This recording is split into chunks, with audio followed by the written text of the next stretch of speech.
túnel de viento es una instalación utilizada en la ingeniería aeroespacial como en la automotriz y en otras disciplinas relacionadas. Esto para estudiar el flujo del aire alrededor de los objetos en condiciones controladas, donde básicamente es una estructura que simula el movimiento del aire a velocidades determinadas, lo que permite realizar pruebas y mediciones precisas.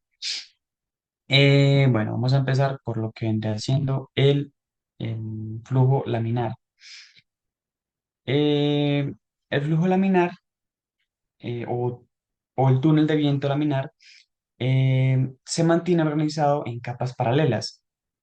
O sea, el aire fluye de manera suave y ordenada sin generar remolinos o turbulencias significativas, donde ese tipo de túnel de viento es útil para estudiar perfiles aerodinámicos, como los utilizados en las alas de los aviones o carcasas de los automóviles, donde se busca una resistencia mínima a lo que vendría siendo el avance y la eficiencia aerodinámica óptima en el flujo laminar.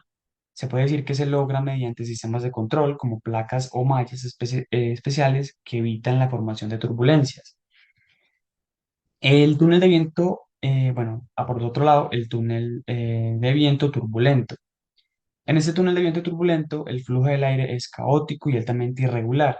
Se generan vórtices o remolinos y fluctuaciones aleatorias a la velocidad y dirección del aire. Es decir, que ese tipo de túneles de viento se utiliza para estudiar fenómenos como la resistencia al viento en estructuras, la cual la dispersión de las partículas de la atmósfera, la mezcla de los gases, entre otros. Eso hace que el flujo turbulento se logre mediante la introducción de obstáculos en el túnel, como las rejillas, placas o perforaciones o diseños específicos en la sección transversal que genera remolinos o turbulencias controladas. Bueno, se puede decir que ambos tipos de túneles de viento tienen sus aplicaciones específicas que permiten obtener datos importantes para el diseño y la mejora de productos que interactúan con el flujo del aire. Dependiendo de los objetivos de la investigación o el diseño, se elige el tipo de túnel de viento más adecuado para obtener resultados precisos y relevantes. Bueno, siguiendo este orden de ideas, tenemos el número de Reynolds. El número de Reynolds es muy importante por sus diversas aplicaciones en diferentes áreas, tanto de nuestro trabajo como biomédicos como en otras áreas, más que todas las industriales. Bueno, tenemos que este fue descubierto, bueno, creado por Osborne Reynolds. Él nació en Belfast, Inglaterra, en 1842 y murió en 1912 en Londres.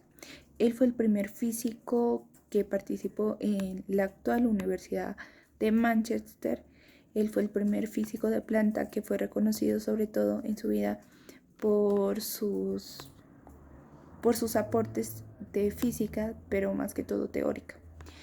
Él en 1883 fue quien creó pues la fórmula de Reynolds o el número de Reynolds.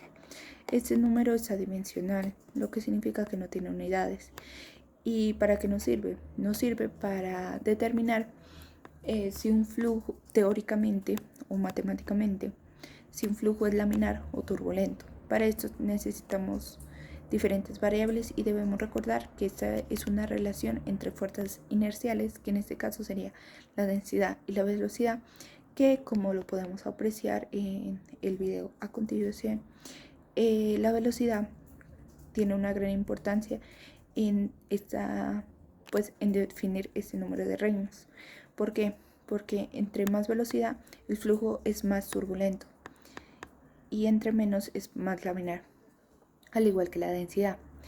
Por el contrario, las fuerzas viscosas lo que permiten es que entre más viscosidad va a haber, va a ser más laminar. Por ejemplo, la miel. Cuando la sacamos va a ser siempre un flujo laminar. Bueno, y además esto está determinado por las dimensiones que se tenga, ya sea una longitud o un diámetro. Y tenemos tres principales casos de Reynolds. Cuando es menor a 2000, significa que es un flujo laminar. Cuando es mayor a 4000, significa que el flujo es turbulento. Y cuando está entre los dos, significa que hay parte de turbulencia y parte laminar. Gracias al tubo de Venturi podemos apreciar cómo, siguiendo la ley de Bernoulli, al aumentar la velocidad de un fluido, este pierde presión. Ahora vamos a explicar el efecto Magnus. El efecto Magnus indica que cuando tenemos un objeto rotacional dentro de un fluido, lo que vemos es que aumenta el fluido la velocidad a uno de sus lados y en otro de sus lados disminuye a medida que rota. ¿Y qué es lo que sucede cuando pasa esto? Vemos que la velocidad del fluido que atraviesa el lado, en este caso derecho, de esta pelotica que está girando, aumenta su velocidad, mientras que en su lado izquierdo disminuye por la fuerza que está ejerciendo la pelota en este fluido. ¿Qué tenemos? Que este fluido tiende a aumentar su velocidad, a disminuir su presión, y al disminuir su presión se genera acá una presión negativa que hace que se gire y el fluido se coloque enfrente de la pelota. Y recordemos que gracias a la segunda ley de Newton, como toda acción tiene una reacción, vemos que el hecho de que este fluido se interponga ante la pelota hace que ésta se mueva hacia el lado izquierdo.